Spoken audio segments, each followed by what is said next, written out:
Up tonight. Tell us what you think. Everybody, Greg Louganis.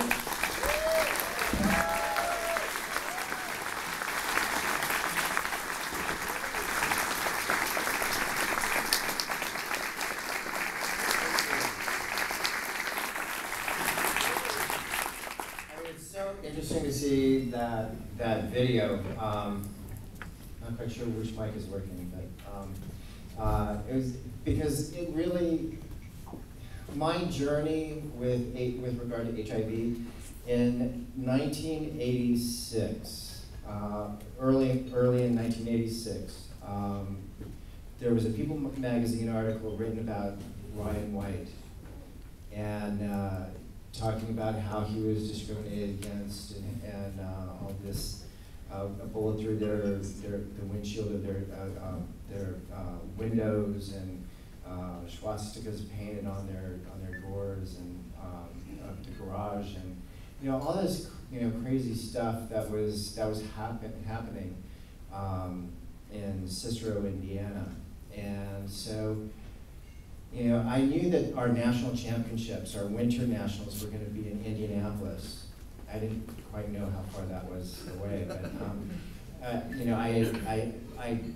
got somebody to get a hold of Jeanne and invite Jeanne and Ryan to the nationals, and so they came for the 10-meter platform finals, and then I took Ryan up to the 10-meter platform and I showed him what it looked like from my perspective up top. And looking down at the pool, and he goes, "Oh my God, I'm crazy." and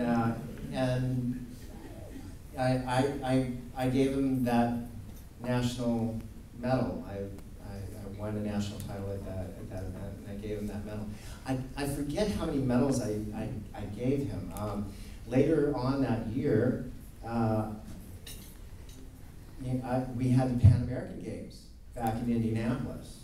And so I invited Jeanne, and then I learned that he had a sister, Andrea. And I was like, okay, you all come to the Pan American Games. And so he was there, and I gave him that medal. And so, I just kept giving him medals. But he was such a great kid, and then all of a sudden he starts getting invited to Michael Jackson's and to Elton John's, and it was kind of a crazy ride, and that was 2 years before I was diagnosed with HIV, and so I thought I was safe because I was in a relationship, and I thought it was a monogamous relationship, but I guess my partner had other ideas. But anyways, so I didn't know that I was HIV positive until I got tested 6 months prior to the 1988 Olympic Games.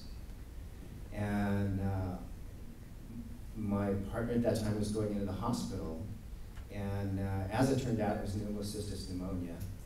And so he had full-blown AIDS, and then I got tested, and I was HIV positive, and I had like 212 T cells. So I was like right on the cusp of where, to the definition of being HIV positive and having AIDS. Because if you have T cells under 200, then you have full-blown AIDS. So what happened was I went to, through a friend, I was introduced to somebody in DC to meet with Tony Fauci, Anthony Fauci at the CDC, and try and get me on some medication. The only medication we had at that time was AZT, and the way that AZT was prescribed is you had to take 2 pills every 4 hours around the clock. And so they put me on AZT. I had to take these 2 pills every 4 hours around the clock. I was training to make the Olympic team. Imagine that. Put yourself in that position. Every 4 hours, I'm reminded that I have a compromised immune system. Every 4 hours, I have to take this medication. And it was really, really difficult. There wasn't a whole lot of compassion surrounding HIV. For a lot of people, they were saying that, oh, it's coming to the right people, IV drug users and homosexuals. And so there was a lot of judgment, a lot of stigma surrounding HIV. And you know, it's amazing, you know, at how far we've come. You know, that we've come so far today. You can get married. I got married to my husband Johnny.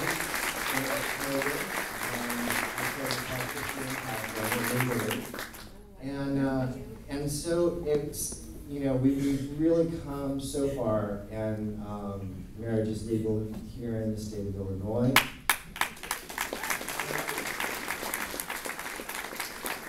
We really have come a long way, and really what I feel is important, and also, I mean, if you think about it, think of all of the young people who have come out just recently, Jason Collins, you know, all these, Ellen Page, and I mean, all these young people who are coming out and saying who they are, you know, and a lot of people are saying, well, why do they have to? Why do they have to do that?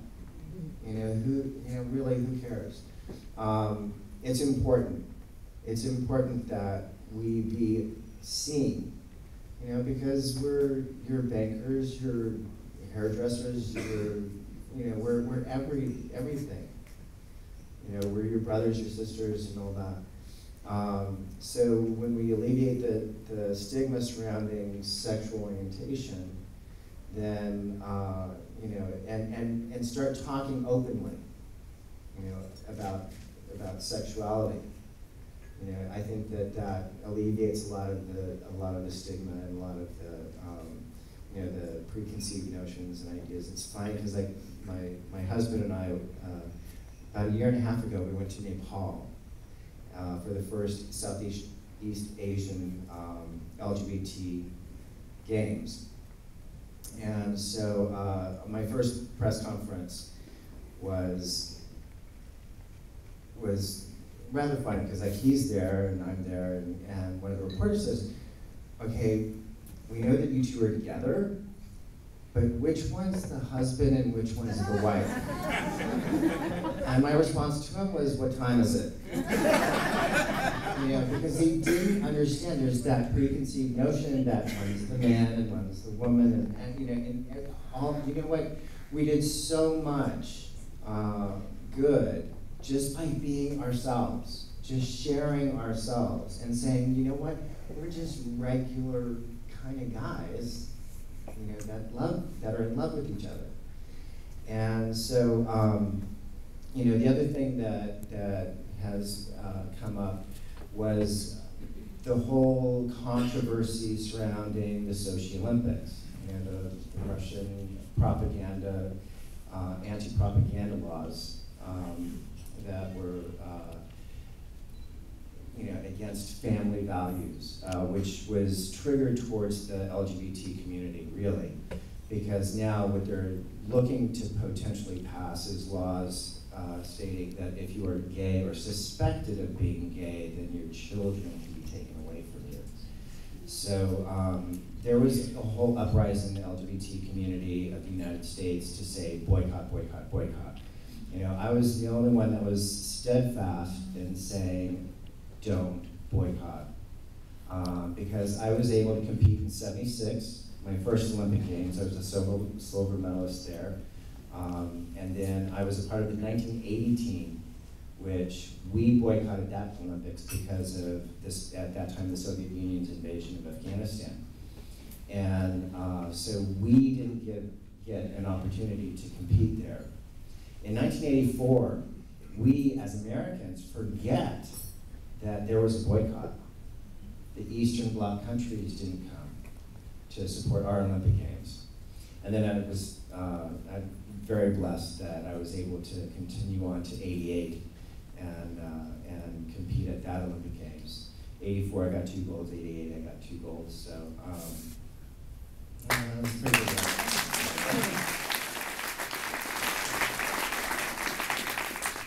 did not support the boycott because my feeling is Olympic boycotts hurt the wrong people because they hurt the athletes, and I didn't want to see that happen. So what I was privy to was I was invited to some meetings, conference, open conversations with the LGBT activists from Russia back in the fall. And what we were asking is, how do we support you? How do we help you guys? And basically what they said is, come to our events.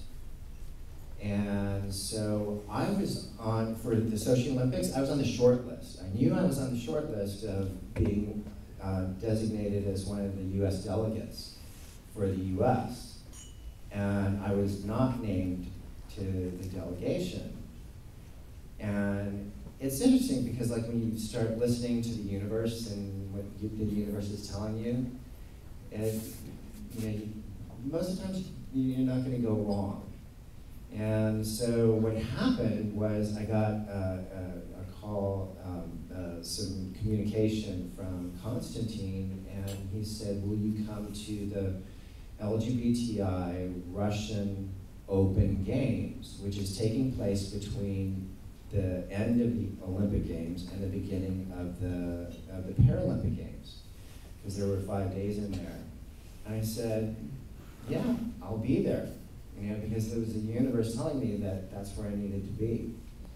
And Sochi was amazing.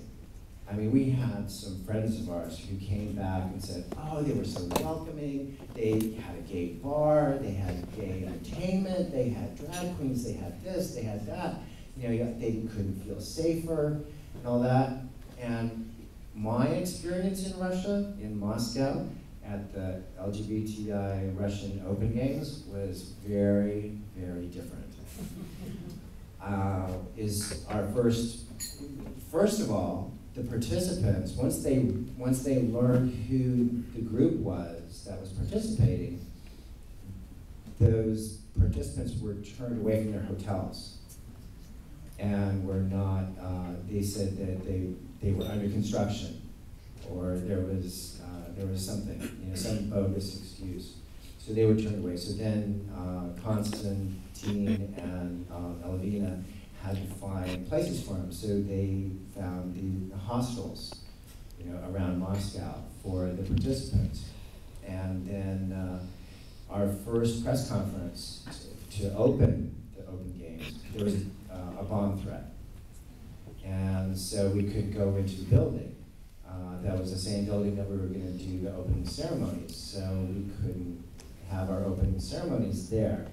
So then they were pulling favors, talking to people, trying to get someplace.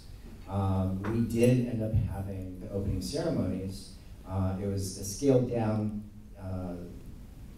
event that was in the back room of this restaurant, and we had to be quiet.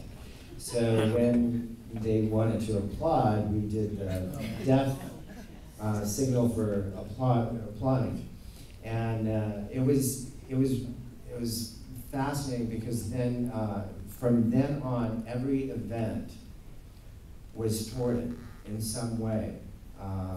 So what happened? Either they were canceled, the venue was canceled, or something. So then we started meeting down in the metro, the subway, and then one person would have the location of that event, and then they get us to where the event was being held, and then the event would go on. There was a smoke bomb that was set off at one of the events, but every turn it was something. So that was the real Russia. So I was able to be able to experience that and bring that home, that whole experience home. That Sochi was propaganda. That was Putin's propaganda. What I experienced was more of what's happening in Russia. It's a real difficult situation. So you kind of wonder, I wonder each day, well, what does the universe have in store for me today? Today, I'm here, tonight, and being a part of this celebration, and also to raise money and awareness. One of my Facebook posts, if you follow me on Facebook, is to support local, and that is about supporting local, going to your farmer's market and supporting local, growers and artists and that, your local theater. But it also means charities too. Some place like Open Doors, because that's in your backyard. That's where you can really make a difference. And that's the one thing that my mom taught me is try to make everywhere you go better because you were there. So that's my message to you, and thank you for having me. And I really like to take questions. That's where I really feel most comfortable. So if you have any questions, please. And don't be shy. Like Jeanne said, I'm shy. I'm still shy, but I'm getting better with dealing with situations like being in front of people. Yes. I just want to thank you for being so courageous. Thank you. It takes a lot to stand up and do what you're doing, and you have no idea of the seeds you are planting and the hope you are giving to that world. Thank you. So I think your mother would be very proud of you. Yeah, Mom. I think Mom's pretty proud of me. I'm sure she is.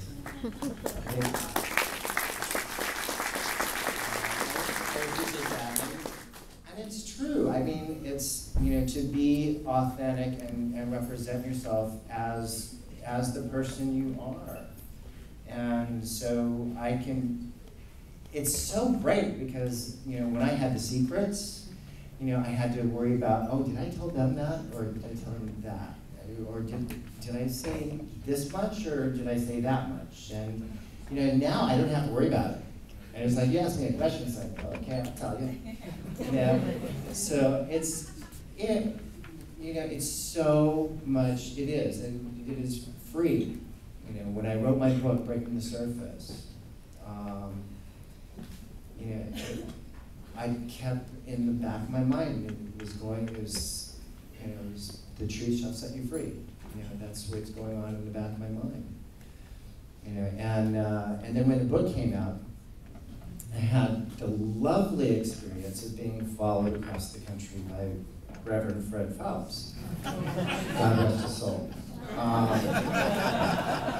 But he was, I scheduled a speaking engagement in Lawrence, Kansas, and I knew he'd be there.